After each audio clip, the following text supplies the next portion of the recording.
क्या सुझाव दिए आपने हार जीत को लेकर, आप भी प्रत्याशी थे नागौर से? एक समीक्षा थी, सभी लोगों ने बहुत अच्छे पॉजिटिव वे में अपनी बात रखी। जहाँ कहीं कमियां रह गई, बहुत थोड़े अंतर के साथ में हम नागौर की सीट अनफॉर्चुनेटली नहीं जीत पाए।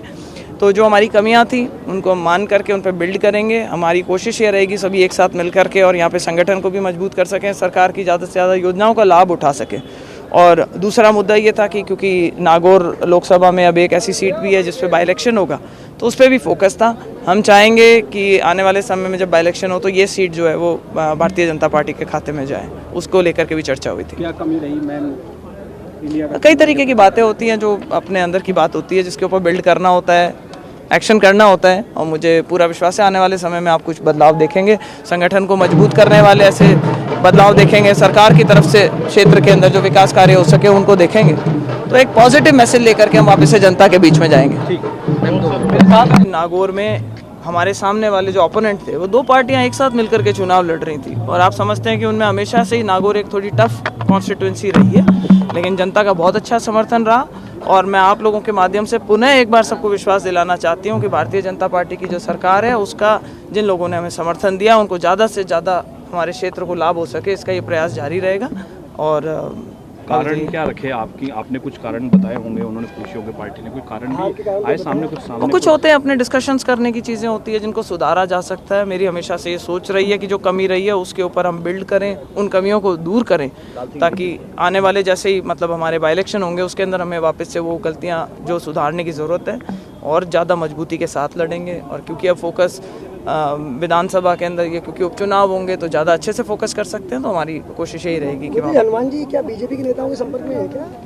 इस तरह की सूचना आ रही है कि सीएम से ये पुराने समय से घालमेल की राजनीति करते आए हैं, गुड़ाले चलने की इनको आदत है। आपने अभी जैसे देखा, जब पहले थे तो गहलोत साहब के बीजेपी के साथ में लड़के चुनाव जीते थे और उसके बाद गहलोत साहब के चरणों में जा पड़े थे, और अभी भी ये कोशिश कर रहे हैं कि भाई किसी तरह बीजेपी के अंदर आकर के और किसी तरह घालमेल कर लें, क्योंकि इनको लगता है कि अपनी दुकान का शटर डाउन होता दिखाई दे रहा है। तो घबराहट सी रहती है, और मुझे पूरा विश्वास है कि भारतीय जनता पार्टी की तरफ से उनको ना तो समर्थन मिलेगा, और आने वाले समय में भारतीय जनता पार्टी मजबूती से चुनाव लड़ेगी, और वो जिसको उतारना चाहे अपनी तरफ से मैदान में उतारें।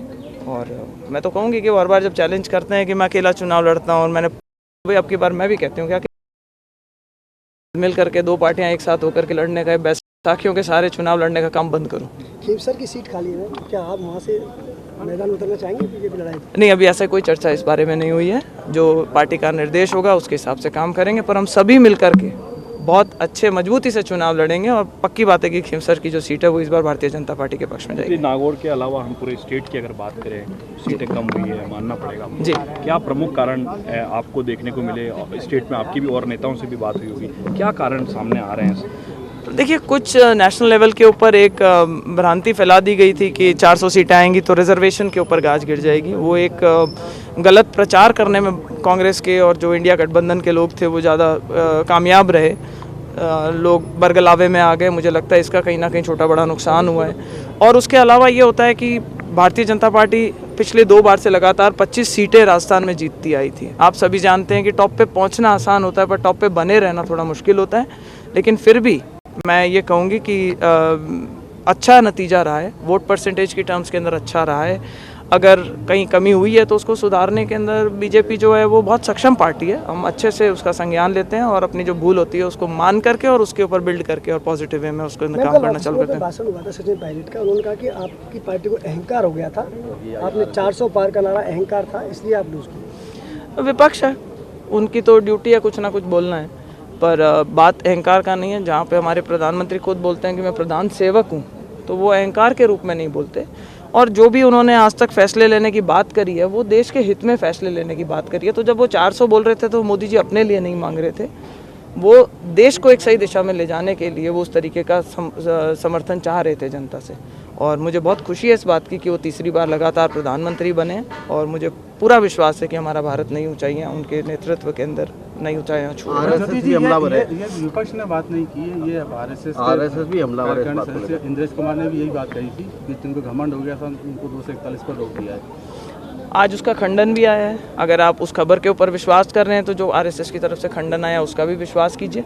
अगर कोई इंडिविजुअल आदमी कुछ बोलता है तो मैं कमेंट नहीं करना चाहूँगी, मैं उनसे ज़्यादा परिचित नहीं हूँ। लेकिन अगर आरएसएस ने अपने संगठन के तौर के ऊपर अगर एक उन्होंने अपनी प्रतिक्रिया दी और ये बोला है कि भाई इस तरीके की कोई बात नहीं है, तो हमें उसको भी संज्ञान में लेना चाहिए। सीट खाली हुई है, फिर से क्या किस्मत आजमाएंगे? मैंने अभी आपका जवाब दिया था इस चीज़ का कि पार्टी जो फैसला करेगी अच्छा फैसला करेगी। हमारा लक्ष्य ये है कि खींवसर की सीट इस बार भारतीय जनता पार्टी के खाते में। Thank you. धन्यवाद।